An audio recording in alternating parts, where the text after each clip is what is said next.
Good morning, everyone, or good afternoon, wherever you are in the US today, or even globally.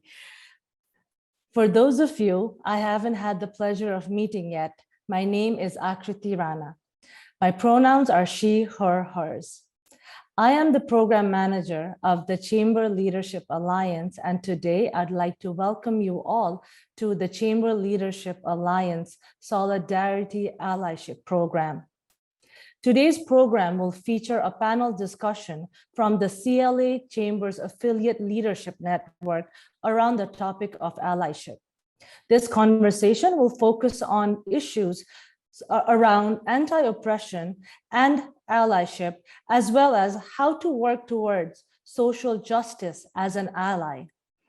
This 90-minute live interactive program follows our previous session focused on acceptance. Now, I'd like to welcome the President and CEO of the US Black Chambers, Inc., Mr. Ron Busby. Ron, welcome. Good afternoon. My name is Ron Busby, and I'm the President and CEO of the US Black Chambers, Inc., headquartered here in Washington, D.C., and we welcome you today to this conversation, really an important conversation for our chambers as we lead 150 chambers across the country located in 42 states, including Canada, as well as 6 countries on the continent of Africa. The U.S. Black Chamber was founded in 2009, and we were based on what we call our 5 key pillars.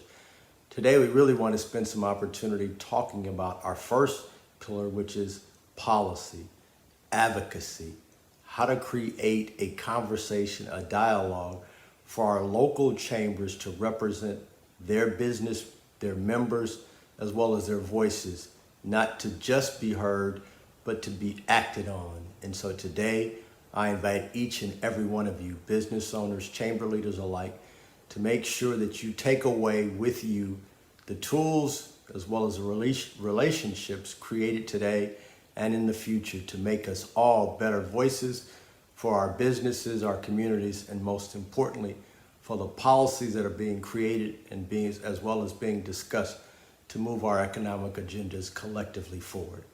Thank you again, Ron Busby, US Black Chambers, Inc.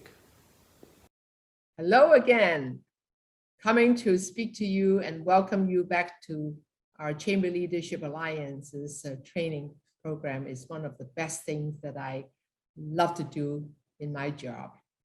Today's theme, allyship, truly brings alive what my organization, the U.S. Pan-Asian American Chamber of Commerce Education Foundation, has done so well for so many years, and especially the last 30 years. You see, I get a chance to come together and talk with and joke with our partners from the U.S. Hispanic Chamber of Commerce, from the National LGBT Chamber of Commerce, and from the U.S. Black Chambers, with whom we have had a long relationship from 25 years up to over 10 years.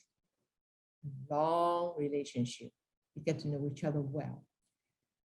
Just last week, I was fortunate to have the opportunity to bring Ron Busby from the U.S. Black Chamber, Justin Nelson of the National Gay and Lesbian Chamber of Commerce, and Leroy Cavasso from the U.S. Hispanic Chamber of Commerce to Orlando, Florida, and speak at the ConnectX conference of the Wireless Infrastructure Association about 5G broadband development and deployment. I was able also to invite the national president of the Women Business National Council, Pam Eason, to speak there as well.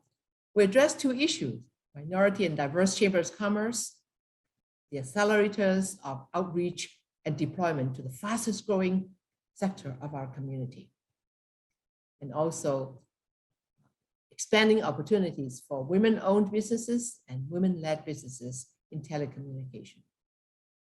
We share our ideas, our experiences, and how to reach out to our community for this fastest growing industry in America, particularly when we learn a hard lesson in the last 18 months that fast capacity and speed in communication in response is paramount to effective business communication business achievement and successes. So I want to welcome you again to the Allyship session of our Chamber Leadership's training program. Enjoy yourself and let us know what you feel later. Now, I would like you to meet Justin Nelson, again, the founder and national president of the National LGBT Chamber of Commerce. Justin. Greetings, everybody. I'm Justin Nelson. I'm the co-founder and president here at the National LGBT Chamber of Commerce, or NGLCC. I use he, him pronouns, and I'm thrilled to have you with us today for this really exciting and important conversation around allyship. In the LGBT community, we wouldn't be here where we are in our movement without allies. So I think this is a really important dialogue that we're going to have today, especially given everything that's happened over the last several years. And the real important point we're at right now, where we have to be looking out for one another. Diverse communities are still under attack, and we need to make sure that we are good allies to one another. When we stand strong shoulder to shoulder, we do better. You know, there's an old quote from a former senator, Paul Wellstone from Minnesota, and he said, when we all do better, we all do better. And that couldn't be more true than when our organizations in the CLA work together, when we realize that we are partners, we are allies, we're friends. And it's also important to note that there are so many intersectional connections. We are all member of one another's communities. And so I implore you to take advantage of the conversation today, to listen to the experts, to enjoy the dialogue, and think about allyship. What can we do better together? Because when we all do better, we all do better. Thanks and enjoy the program.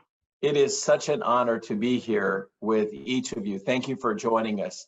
The Chamber Leadership Alliance is a very powerful partnership that provides solidarity amongst all of our national, minority, and diverse chambers of commerce. My name is Ramiro Cavazos, and I'm the president and CEO of the United States Hispanic Chamber of Commerce. We represent more than 260 Hispanic chambers around the country, from Hawaii to Puerto Rico, and we also represent 5 million Latino-owned businesses, men and women, creating jobs, working hard, contributing, and adding value to our corporate American firms and other corporations. More than 200 corporations in America are also members of our chamber. But this would not be possible without a mission focused on solidarity and allyship. And we want to say thank you for joining this series. I have the great distinction of working with national partners that I learn from every day. US PAC with the great CEO Susan Allen, the US Black Chamber with my friend Ron Busby, and of course Justin Nelson, a great CEO with NGLCC, the LGBTQ Chamber National Organization. Each of them, along with the United States Hispanic Chamber of Commerce, we believe in you. We want to give you the tools that you need and the network and the support system to be successful. And a big part of that is the education that you're receiving about allyship, solidarity, and collaboration. So with that, thank you so much for joining us. It's my honor to be here with each of you. You're going to enjoy this event. And I will now kick it over to Akriti. Thank you, Ramiro. Well, before I welcome our moderator of the day, I would like to mention a few housekeeping items. This session is being recorded, and all CLA presentations will be uploaded in the CLA website. We encourage you all to share the recording and presentation with your fellow chamber leadership. Please use the chat and Q&A function for any comments. Lastly, we would like to welcome you all to the post-session discussion, which is a 30 minutes networking event at the conclusion of the panel discussion today. This networking event is designed for you to meet with other chamber leaders and discuss what you have learned during the program. The link for the post-session discussion will be shared in the chat box shortly. Now, I would like to welcome you all Now I'd like to welcome our moderator for the day, Ms. Amanda Cole. Amanda joined Plexus LGBT and Allied Chamber of Commerce as the first executive director in March of 2019. Her work in the nonprofit sector began while a student at Antioch College during her first co-op directing an AmeriCorps program serving at-risk youth living in vulnerable communities. Since then, she has been a servant leader and community activist. Amanda attended Wright State University, where she pursued studies in nonprofit management. After graduating, she began a successful career in fundraising and development and returned to her alma mater, Antioch College, to run the annual fund and alumni relations departments. Her move to NEO was spurred by a wonderful opportunity to join the Museum of Contemporary Art, leading the development department. Additionally, her community involvement and training include leadership and change facilitation through Points of Light Youth Leadership, People's Institute for Undoing Racism, and Nonprofit Leadership Alliance. An avid reader and consumer of podcasts, Amanda has been most inspired by Encyclopedia Brown to choose her own adventure. Amanda, welcome. Yes. It's lovely to be here with you all today. Encyclopedia Brown is a little bit of an insider story there, isn't it? So I'm delighted to be here with our panelists, and I'm wonderful. I'm going to give a little bit of an introduction here. We have Melanie Marie Boyer, Executive Director of the Pittsburgh Metropolitan Area Hispanic Chamber of Commerce, and also an entrepreneur, which is often the case with many of us in the chamber world. Eric Knowles is joining us from Miami-Dade Chamber of Commerce, where he is the Chief Executive Officer. I didn't have a chance, Eric, to ask you if you're also an entrepreneur, so I won't be surprised if you are also. And then we have CLA, the president of the USPAACC Northeast Regional Chapter, also an entrepreneur. And so I hope our panelists are all coming on in here so we can get our conversation started. There you are. Wonderful. Hi. Hi, Amanda. Pleasure. Okay. Well, so as we start our conversation, what I'm really curious about is allyship. What does it look like for you? But for you personally, right? Because this is work that we're doing for our own well-being and to advance our own communities and wherever we might be, but then also it intersects and it's a part of our professional work. So what does this look like for you? Melanie's going to start. I can see it. Yeah, I love that we're including personal and professional because, all of us in our own areas, we do this for our own groups every day. But I feel so strongly that, we go further together. There is strength in numbers, and by being together and standing up for each other and what's right all the time, as well as educating others. I just love bringing education to the table, not only on the Hispanic community, but on all underserved and underestimated communities, so that even when we're not in the room, we're teaching other people to be allies and arming them with the knowledge and compassion that we've gained through the work that we do. So for me, no matter what type of conversation I'm in, I'm always looking for those educational pieces, even, seeing subconscious bias in every single conversation, no matter what group it's towards or against, being able to stop the conversation and talk about it, whether it be personal or professional, and educate people. I think, it goes a long way. Of course, all the programs we do, they make a big difference in the world, but those little conversations and changing minds and mentalities, one person at a time, I think make the world a better place. And just right there, I haven't heard underestimated before. I haven't heard that when we're talking about change work and community served.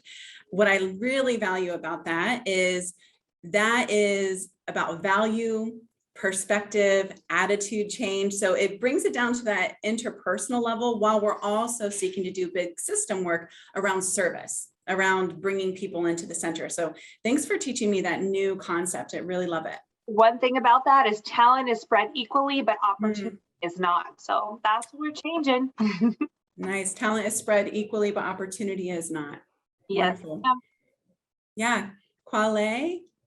Yeah, for me, I live a very extremely purposeful life. I got two Okay. kids, a wife, and everything that I do in my personal life revolves around the future, the environment that we're trying to build. I live in a melting pot community, so I grew up, but it was extremely segregated. I experienced a lot of racisms and a lot of name callings and everything growing up, and I don't want to see that happen with my kids. So I'm an entrepreneur. I own several different businesses. I'm a chamber leader for the Northeast region, representing New York, New Jersey, and PA and stuff.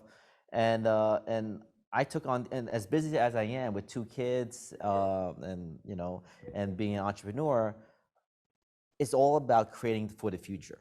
And allyship, to me, it's about creating for the future. If we're cultivating different cultures, different different rankings or whatever you call it, then it's just gonna, and then being able to have a similar mind frame around togetherness, around creating opportunities for one another,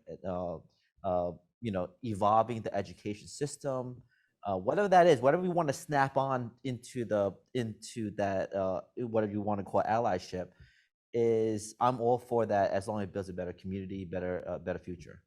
Okay, it's interconnected. And Melanie and Eric, I'm going to ask you this also. So what within working in the chamber world gives you that opportunity to kind of snap this all together, or pursue those interconnected, future focused elements that you're talking about? And I also want to hear that from you, Eric and Melanie.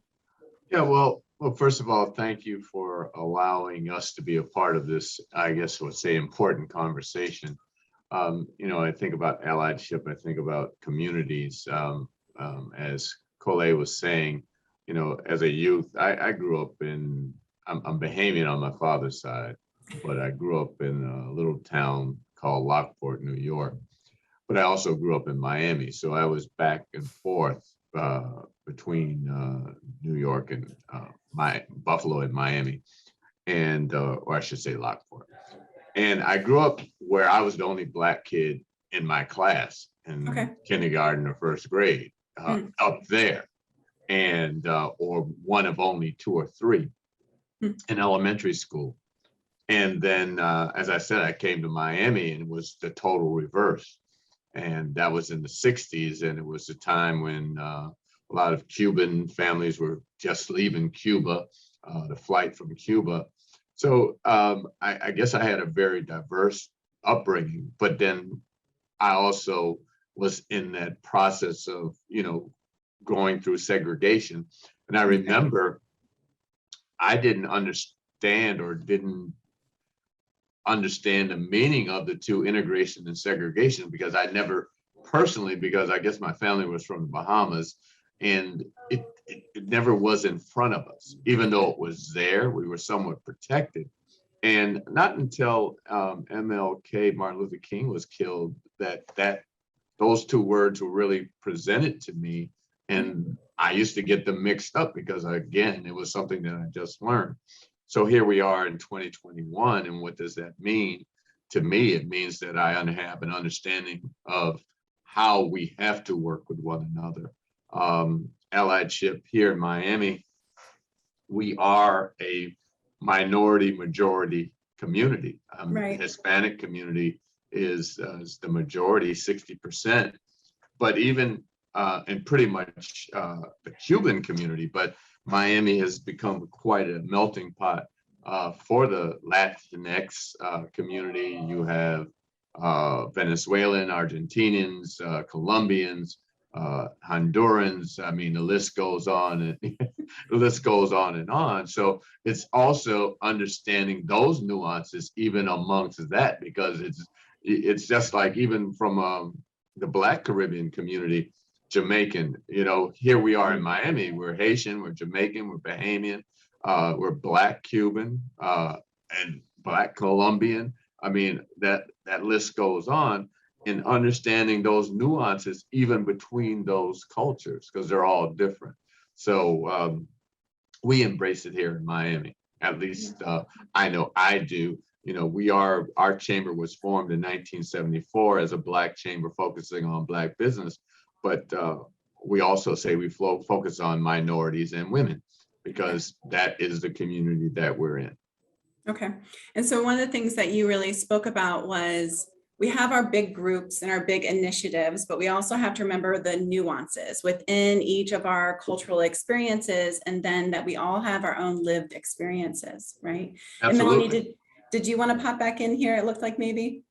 Yeah, you know, that is so important because so it's less than 50% of Hispanics actually identify as Hispanic because they are Black, Asian, white. That's a huge hurdle for the community. And when asking people in Pittsburgh, they're like, do we even have Latinos here? I mean, people look at me and they're like, oh, you must be Italian. Like, oh, you know, you're never enough of something or the other. You know, I'm not Latina enough because I have an American accent. I'm not American enough because I'm a Colombian citizen. You know, it's kind of always an issue. And what I wanted to say about that is that more than anything shows how together we really are, you know, in our roots, and how together we should be in supporting one another. I love hearing that Miami is a minority majority community, because in the next 40, 50 years, that's going to be true across the US. And if we don't make other groups realize that, start working with us now and leveling the playing field now, we're going to have many more issues, which is why conversations like this are so important. Mm-hmm. Yeah, we talked about conversations, discussion, creating space just for sharing and vulnerability. And then, of course, being intersectional in our thinking approach. Kwa, I was going to add something, but before I do so, I wanted to allow you to have an opportunity to come back in if you'd like. Yeah, I mean, right now we're in 2021. Everything is about integration. We're in a global economy, you know, and you know, people are talking about communities or, you know, Spanish community, Asian communities, and everything else. But you know, as an entrepreneur, we rely on our businesses on whoever is wanting to give us opportunities.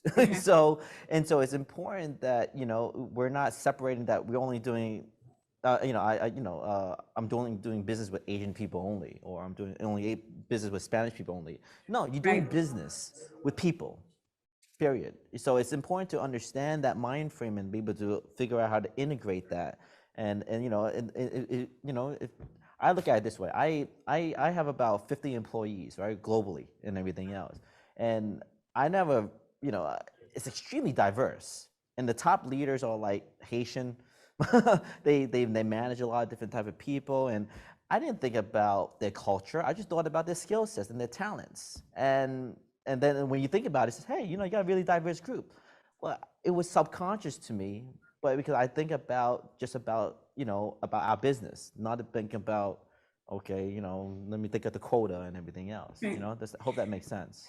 Yeah, it does. And so when I think about that, I hear that, you know, with Plexus being an LGBT and allied chamber of commerce. So there is the work of needing people to be together, and there's space, like we can make our circle bigger and more people can come in. I often, when we think about working with corporations and their employee resource groups, which many of you might do as panelists and in this space, that's a place where we get to lean in and we get to hear about the inclusion efforts organizationally and support the individuals showing up with allyship in their own learning and behavior, right? And so for us within the LGBTQ community, or I use the term queer, it's National Coming Out Day was on Monday, but it's not like everybody just came out on October 11th, right? But October 11th was also Indigenous Peoples Day, right? A pushback against colonialism and Columbus Day.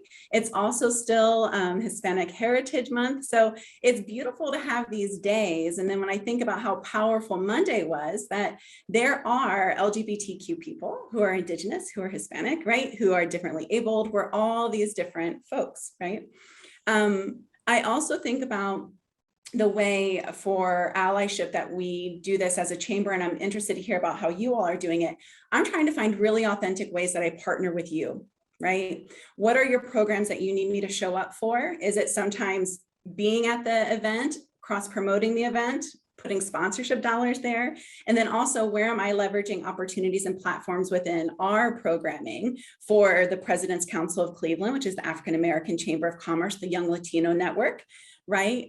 For instance, those are some partnerships that we're working on right now. So where are you all showing up across difference? And then I'm always curious too, how are your LGBT members, how safe are they feeling within your work and your communities, or what barriers might you have? That was like 5 different questions. So And that was a lot. where are you seeing success being collaborative? Where are Well, some barriers that you're experiencing? yeah, I think here in Miami, we're very collaborative. We have what we call the Coalition of Chambers, which includes, we call the grandfather, the Greater Miami Chamber of Commerce, that's been around for 100 plus years. Is a part of that coalition, and they're about, I don't know, we got about 10 or 15 members. Hispanic Chamber of Commerce, the LGBT chamber as well.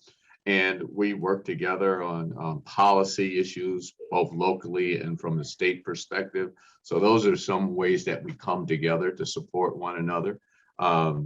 We support one another from, to your point, from an event perspective. Obviously, we share information. And, the one thing about chambers, businesses are not just members of one chamber. Right. They're oftentimes members of several chambers. And so there's that cross-pollination. Chambers, as we know, are really driven by committees. That's the lifeblood of chambers. And we have members who are on, whether they're in the LGBTQ community, that are on a committee in our chamber, and so on and so forth. So I think it's important that you understand that you have to have that cross-pollination, and for our community to grow, for our community to become better. As you know, Miami is growing from a tech perspective. Everybody is, I wouldn't say everybody, because you all are where you are, but a lot of businesses are moving to South Florida. And that's the one thing that we're doing now, is how do we engage them and bring them into our whole culture of diversity. So, that's what's going on here. Okay. I mean, for me, we're a storytelling company, so we tell stories for a living. And to me, that's the best way for us at least, that's the best way to show our authenticity, sharing different stories of different cultures, and really just be inclusive and being acceptance of whoever they are, and not turning a blind eye around them. So I was just in Miami. We were shooting a Jeff Bezos movie down there, and our whole entire staff was all Hispanics doing an all-American type of movie. Just think about that. You know what I'm saying? And so it's and then you have an Asian director doing the movie. And so, but nobody's going around and says, oh, well, this is an Asian person, look at all the Spanish people. No, it's about doing the job, doing the work, and telling a story that's going to inspire whoever's going to watch that content.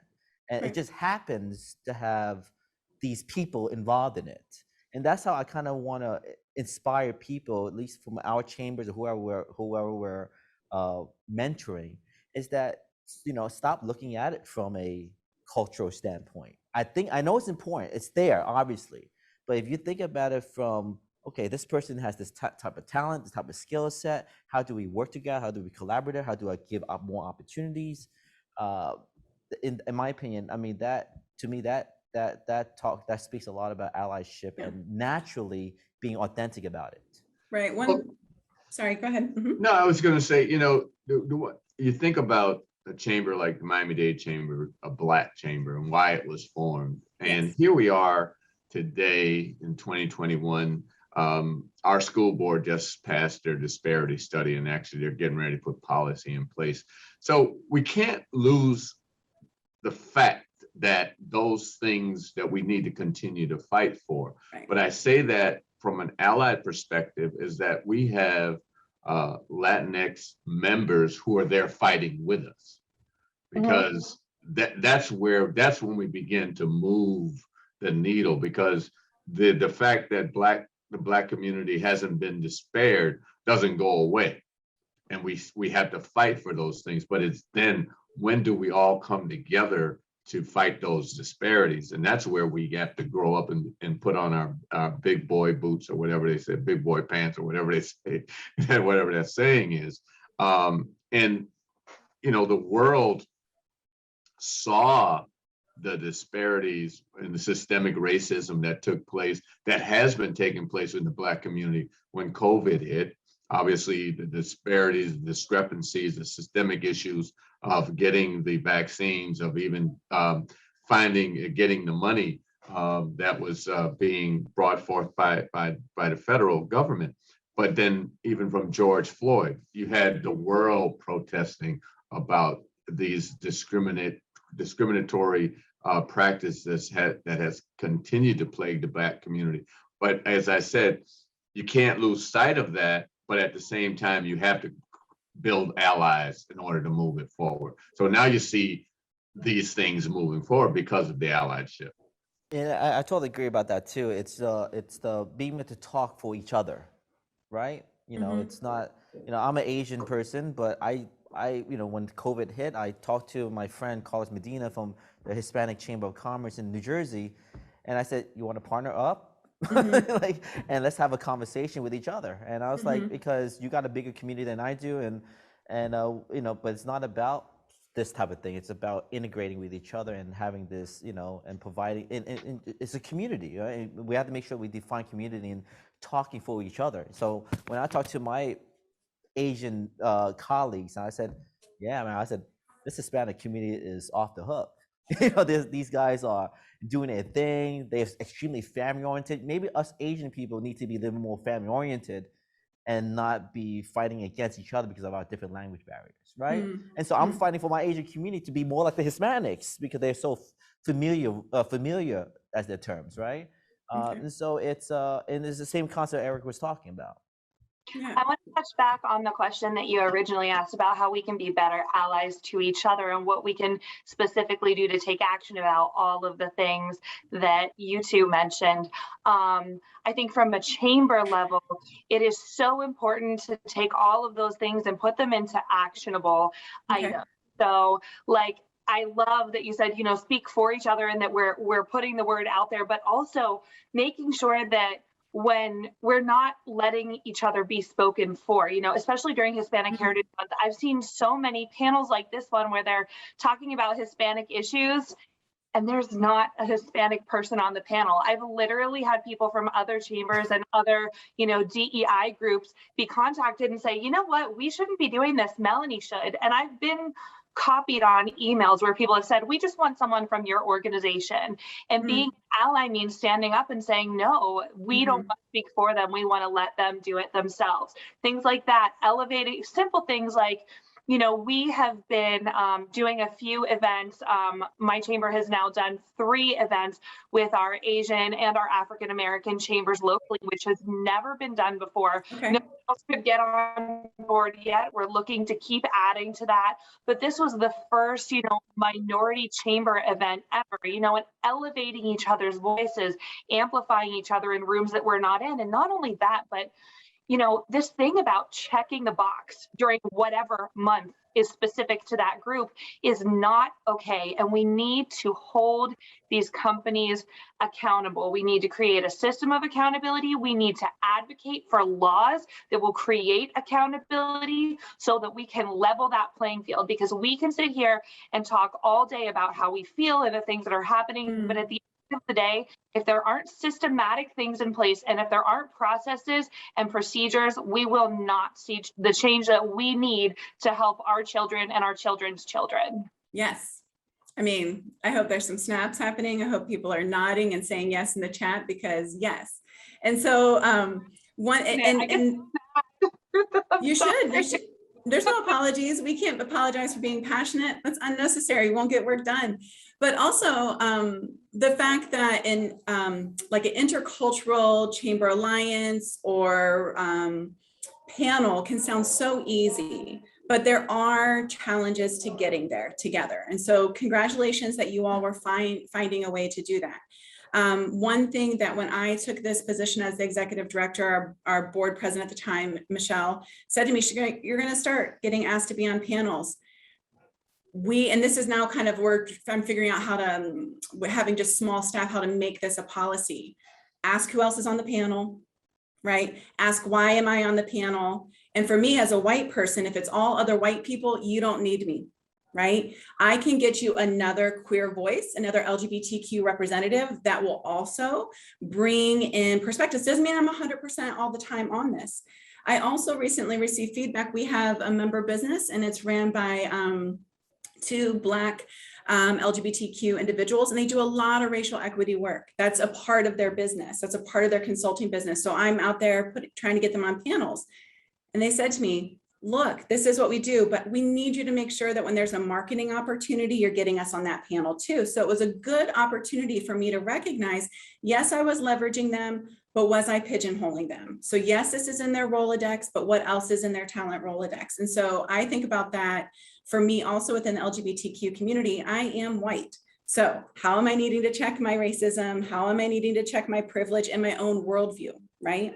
And the last thing I want to say too, on National Coming Out Day, we had allies that were like, I hope that you never have to come out again. And I was like, yeah, that would be great. Like, it would be great if like our understanding of gender identity and orientation becomes more fluid and just more accepting. But there's also times that I am really proud to identify and let you know, hey, I'm a queer woman, right? So the same way that we want race and racism to stop, we don't want to completely eradicate and ignore people's worldview, their cultural nuances, because those are strengths and skills. And also those are opportunities to pause and be reflective if you don't share it, right? So we want to be able to do both. Mm-hmm.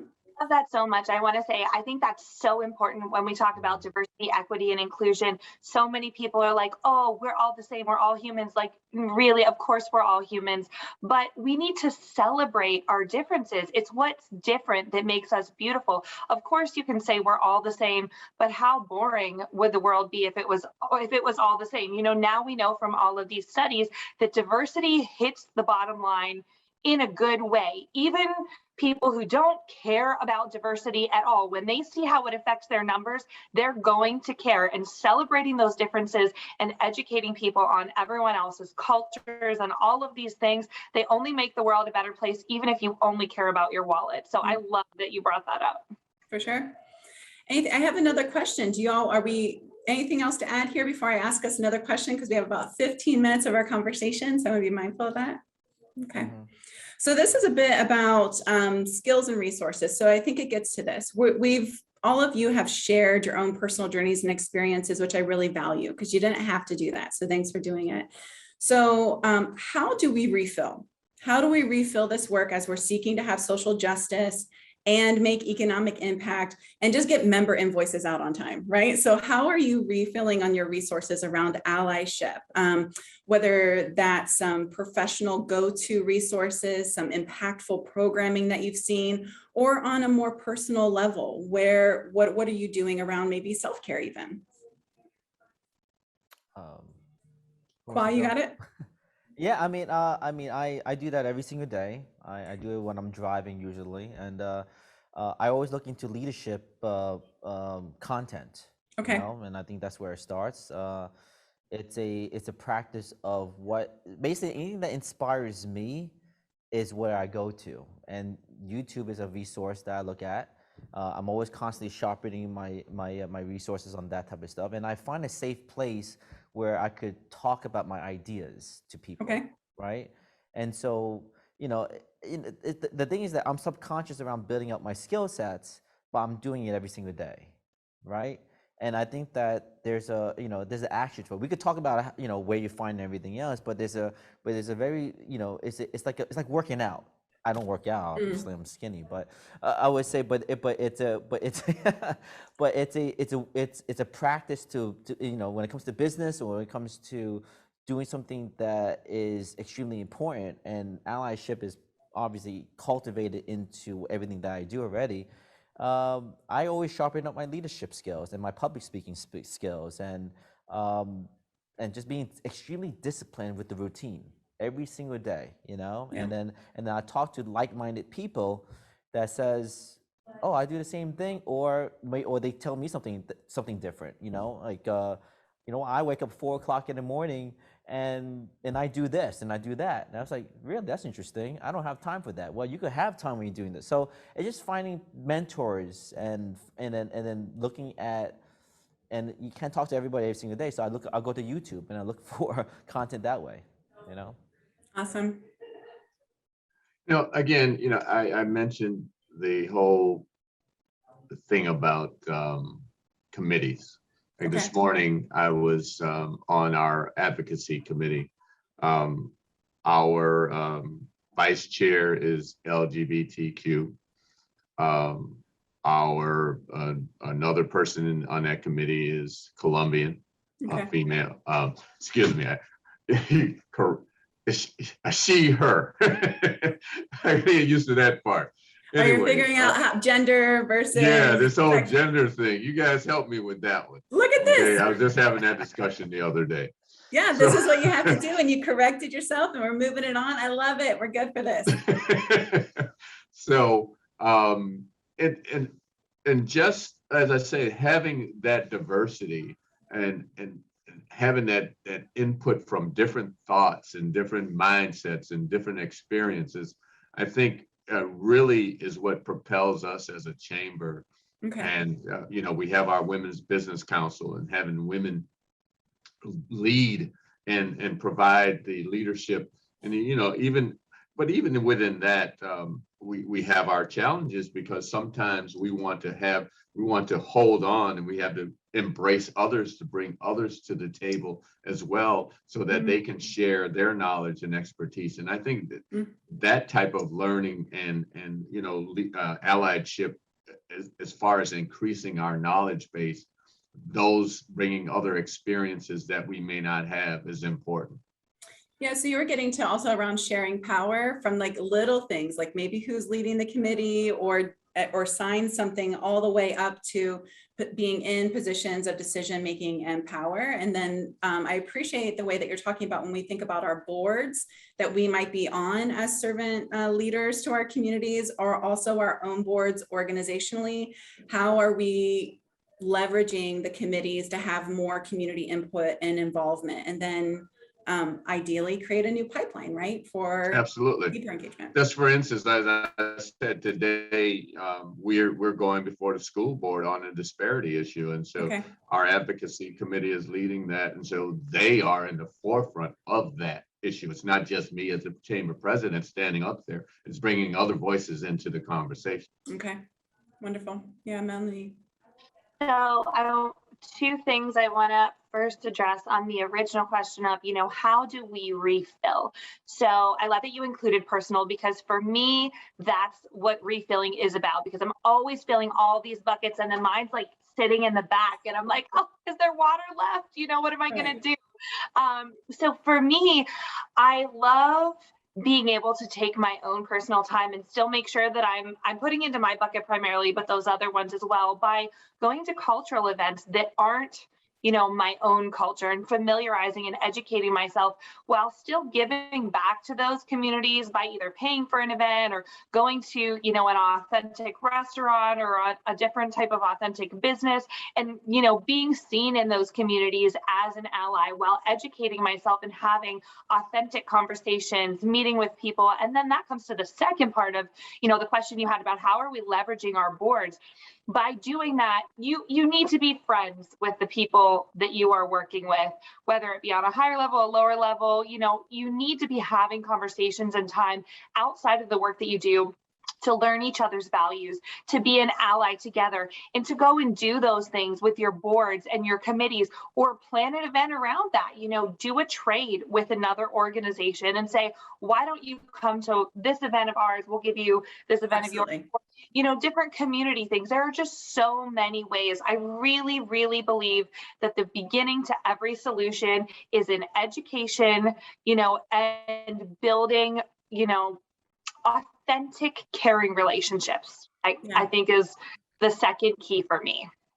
You bring up a good point, but I also say that, or even argue around the caring part of it. It's a lot of people don't care that often. You know, we care because we're leaders, we're running businesses, we're running chambers, and we represent things. But but how do you get other people to care about it, right? I think just And to telling me, the stories, those stories that you were talking about. That's that's exactly. right. You tell it through stories. You do it through, okay, you tell them to come to an event, sure, but they're always thinking about what's in it for me if I spend my time away from my kids to get to this event. Well, it's and telling them, well, you're being part of the cultural difference. They don't care. They care about, okay, is there another opportunity for me? So I think we need to have a conversation around how do we inspire people? Not just, I can't just tell you to say, hey, can you care about this? And then you're gonna care. No, but they could start caring by inspiring them somehow, right? And through stories or us sending them a message through actions of what we're doing. It says, hey, you know what? This group is doing actually really cool things. Oh, wow, look at the food they're doing for these people. Oh my God, this is, you're talking about caring, and then you do an event and it's like the cheapest event that you ever seen. What kind of communication, what kind of branding are you telling to the community, right?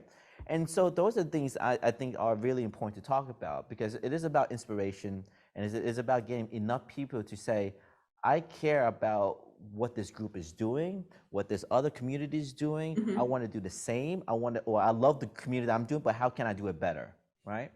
Yeah. Yeah. The one thing that we haven't mentioned, we talk about whether, cultural differences, but we haven't talked about age differences.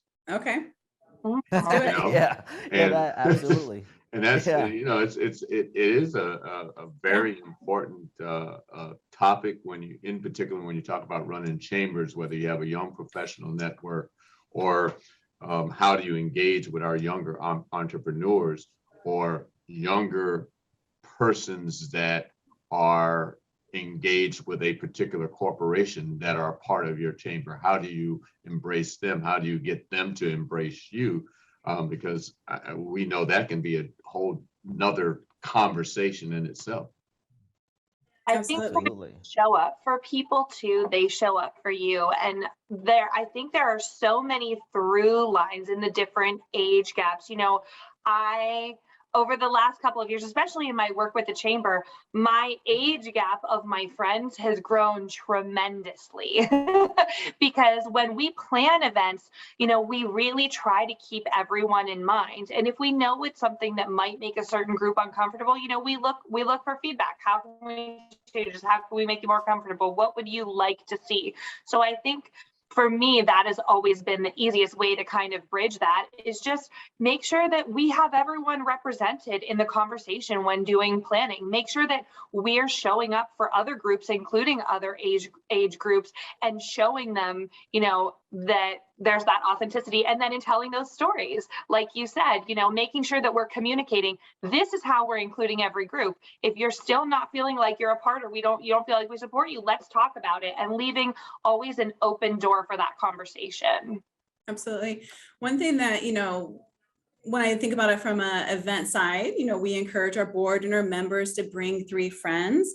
One thing that I'm really striving to do, and it's been a little challenging with COVID, but that's not enough of an excuse, is to put it on my board and my members' awareness and those committee members. Here's this event that's happening.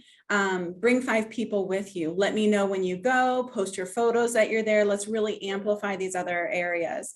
For us within allyship, within the LGBTQ community, and in the chamber world, we provide in-kind community partnerships for all those LGBT organizations, and then other mission-aligned organizations. So the President's Council, African American Chamber of Commerce, Hispanic Business Center, really trying to do that and then help make those leverage, whether it's the directory listing can be your website, and maybe that's all that you have. Also, though, it just puts me in better conversation with people. So I'm sharing the information that's happening.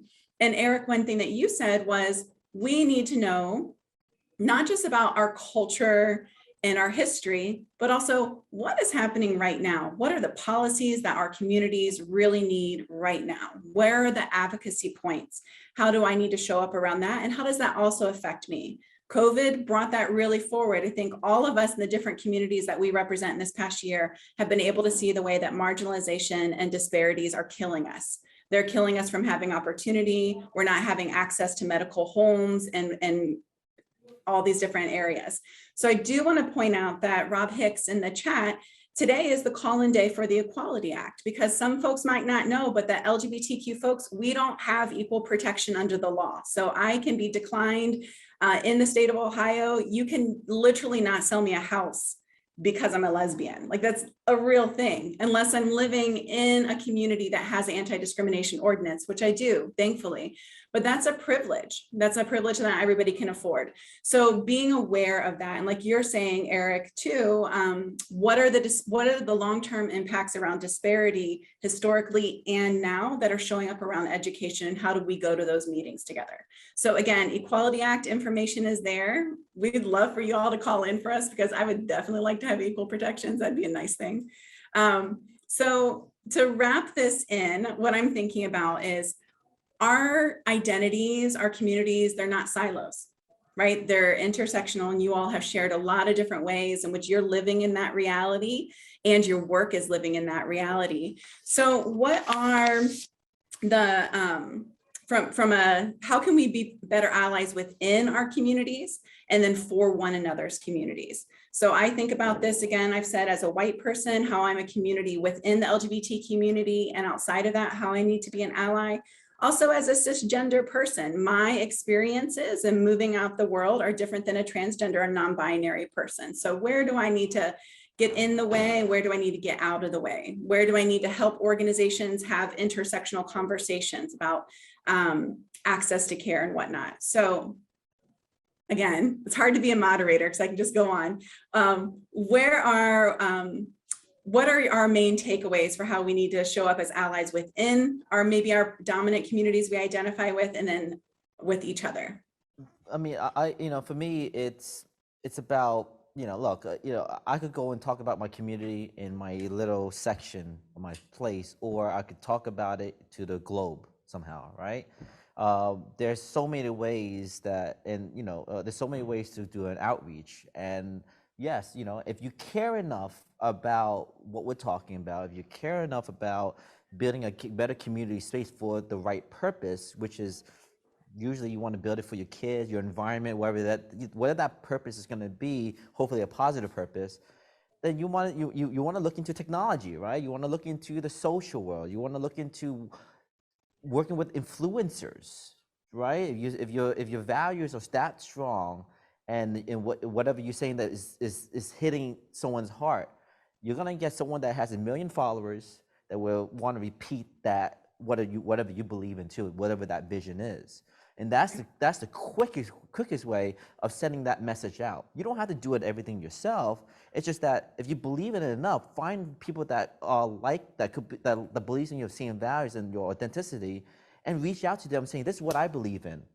Are you willing to join me on this movement over here and make it happen? And that's what we see. That's what we're seeing on the whole TikTok world, right? The Instagram world and everything else. And in my opinion, that's so it's not just, I mean, for anyone that's listening, it's I don't want people to think about that it's the chamber, it's separate. We're a chamber, but our responsibility is the biggest outreach, right? How do you maximize that outreach? It's by spending the money.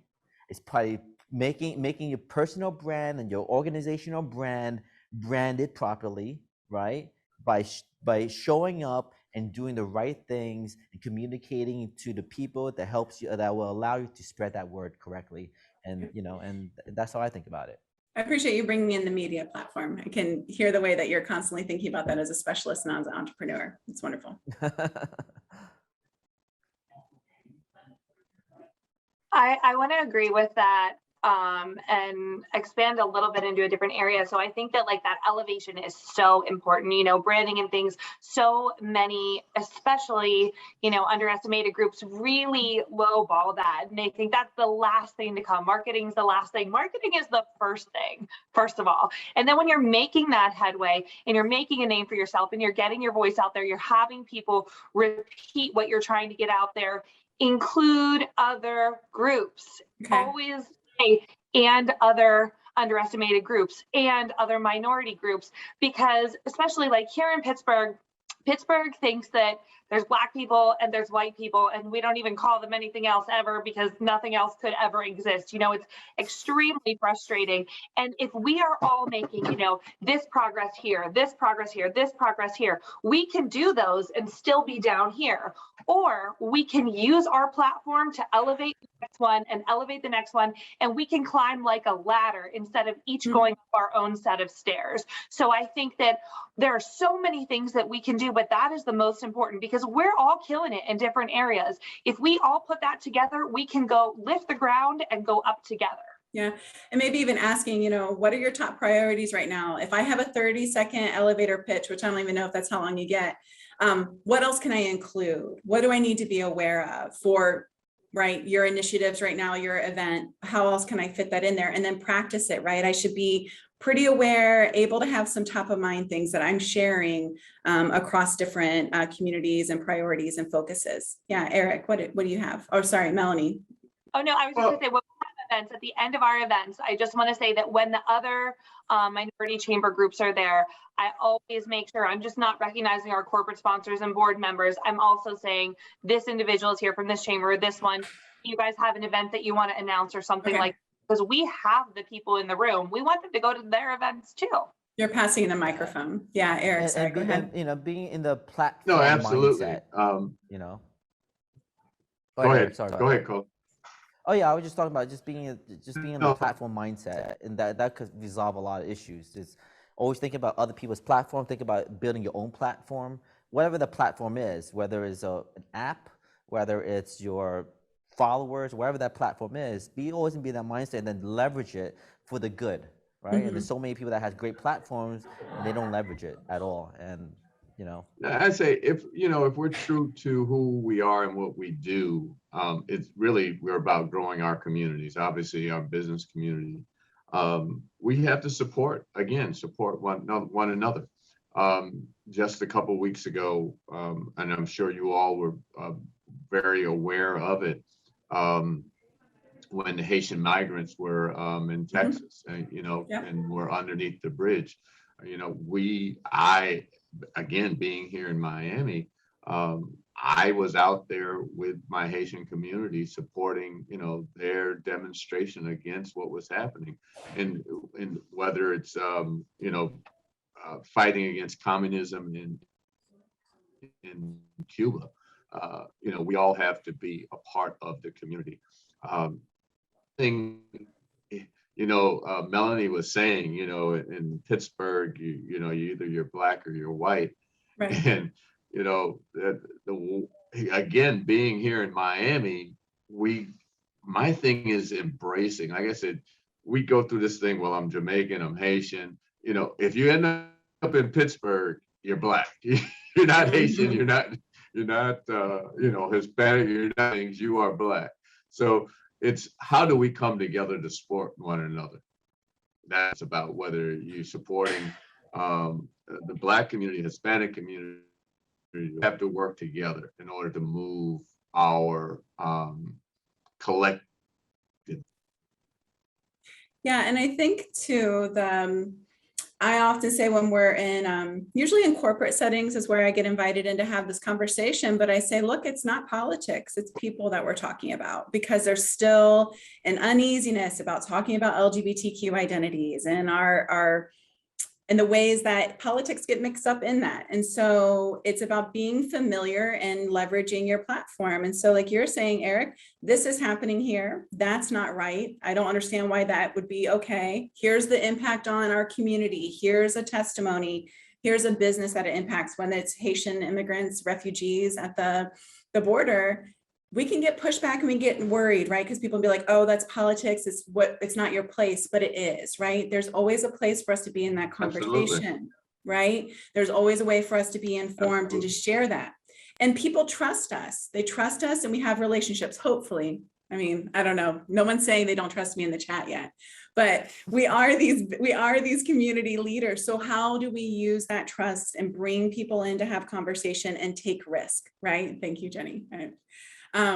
So I think we're coming in for a close here at 2:10. So I'm gonna bring us in for a closer one. I'm hoping that we had another moderator who was here with us and they got caught up in flight. I'm hoping that they are safe, and I'm thankful that it happened though, because I got to be in this privileged position of trying to hold the center for you all.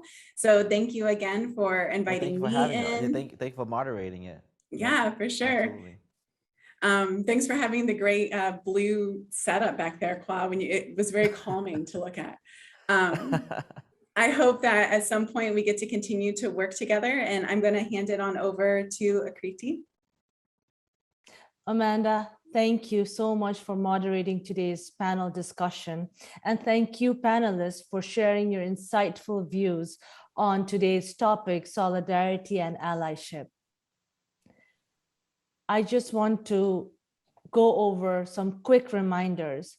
Please fill out your post-session survey, which you will all receive in your inbox after this program today. CLA looks forward to continuing this important conversation through our three-part action series. We look forward to seeing you in our next program in this series, CLA Solidarity and Activism session on Wednesday, December 15th, 2021, from 1 p.m. to 2:30 p.m. Eastern Time. Now, we would like to welcome you all to join our post-session discussion at the meeting link that was provided in the chat function. Provided the chat function. We will all see you there in about 5 minutes. Again, thank you all for your time, and we will meet you all shortly on the other side of this meeting. Thank you.